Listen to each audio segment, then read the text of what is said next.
నిన్న నేను హైదరాబాద్ ఇది కూడా చూసినాను. నేను వాళ్ళు వచ్చి భారత్ మాతాకి జై, ఇంకొకళ్ళు వచ్చి జై శ్రీరామ్, ఇంకొకళ్ళు వచ్చి ఇంకేదో రెడ్ ఫ్లాగ్ చూపిస్తారు, ఇంకోళ్ళు వచ్చి. ఎంత రాజకీయ పార్టీలు ఎంత దూరంగా ఉంటే అంత మంచిది దీనికి. ఎందుకంటే ఇప్పటికే బోలెడు సందేహాలు వస్తూ ఉన్నవి, వీటి వెనకాల ఎవరున్నారు, ఎవరు నడిపిస్తున్నారు దీన్ని అని. ఎందుకంటే మనం చూసినాం, అభిజిత్ దీప్కే అమెరికా నుండి బయలుదేరే ముందు జంతర్ మంతర్ వద్ద మేము నిరసన చేయబోతూ ఉన్నాం, కేంద్ర విద్యామంత్రి ధర్మేంద్ర ప్రధాన్ రాజీనామా చేయాలి, ఆ డిమాండ్ చేస్తూ మేము జంతర్ మంతర్ దగ్గర ధర్నా చేస్తాము. ఆ ధర్నా కోసం నేను అమెరికా నుంచి వస్తున్నాను, విమానం దిగగానే విమానాశ్రయం నుంచి నేరుగా నేను పార్లమెంట్ స్ట్రీట్ పోలీస్ స్టేషన్కి వెళ్ళి అనుమతి తీసుకొని, ఆ అనుమతి పత్రం తీసుకొని నేను జంతర్ మంతర్ దగ్గరికి వస్తాను నిరసన ప్రదేశానికి, మీరందరూ అక్కడికి రండి అని పిలుపునిచ్చినాడు. చాలా ఉత్సాహంగా చాలామంది యువకులు చాలా పెద్ద సంఖ్యలో చాలా రోజుల తర్వాత సంతోషం అనిపించింది. అంటే ఒక సమస్య మీద స్వచ్ఛందంగా రియాక్ట్ అయ్యి బయటకు వస్తున్నారు, రావడం అనేది ఈ మధ్యకాలంలో జరగడం లేదు. మనం చూస్తూ ఉన్నాం అప్రకటిత ఎమర్జెన్సీ లాంటి పరిస్థితి దేశంలో, ఒక నిశ్శబ్ద వాతావరణం, ఒక ఊపిరి ఆడని పరిస్థితి ఒకటి కనిపిస్తున్నది మనకి దేశంలో గత కొంతకాలంగా. అట్లాంటి పరిస్థితుల్లో ఇట్లా యువత బయటికి రావడం అనేది చాలా సంతోషం కలిగించే విషయం. అట్లాంటి దానికి ఈ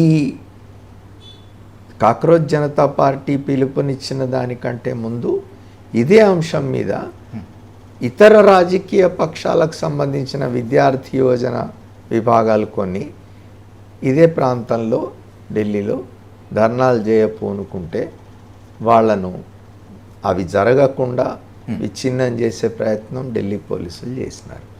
మరి దీన్ని ఎందుకు ముట్టుకోలేదు? ఆయన దిగి విమానం పోలీస్ స్టేషన్ పోవాల్సిన అవసరం కూడా రాకుండా విమానాశ్రయంలోనే ఎందుకు అందించినారు అనుమతి పత్రం? ఇట్లాంటి సందేహాలు చాలా వస్తున్నాయి. అంటే ఇందులో రెండు ఉన్నవి. ఒకటి, అది మొదలు కాకముందే దాని మీద బురద జల్లేసి ఓ బ్రాండ్ చేసే ప్రయత్నం కొంతమంది చేస్తూ ఉంటారు. ఓకే. ఇంకొంతమంది ఏమిటి అని అంటే దీన్ని వెనకాల చేరి దీని లోపటికి వచ్చి దీన్ని ఫిజిల్ అవుట్ చేసే ప్రయత్నం చేస్తుంటారు. కాబట్టి ఏ ఉద్యమం అయినా కూడా జాగ్రత్త పడాల్సింది ఏమిటి అంటే ఇప్పుడు అభిజిత్ దీప్కే లాంటి వాళ్ళు ఎవరైతే లీడ్ చేస్తున్నారో, అతను నేషనల్ కన్వీనర్, దానికి లీడ్ చేస్తున్న వాళ్ళు తీసుకోవాల్సిన జాగ్రత్తలు ఏమిటి అంటే ఈ పొలిటికల్ కలర్స్ అంటకుండా చూసుకోవాలి. ఎందుకంటే ఇవాళ పాలిటిక్స్ ఎట్లయిపోయినాయి చూస్తున్నాం మనం. పొలిటికల్ పార్టీస్ ఒకసారి ఎంటర్ అయినాయంటే అంతిమంగా వాళ్ళ ప్రయోజనాల కోసం వాటిని ఈ ఉద్యమాలన్నింటినీ తిప్పుకుంటూ పోతారు. మనం మీకోసారి గుర్తు చేసుకుంటే 1975 ప్రాంతంలో దేశమంతటా ఈ రిజర్వేషన్ల వ్యతిరేక ఉద్యమం జరిగింది. జరిగినప్పుడు మన దగ్గర కూడా అప్పుడు ఉమ్మడి ఆంధ్రప్రదేశ్లో ఒక నవ సంఘర్షణ సమితి అని ఒకటి ప్రారంభమైంది.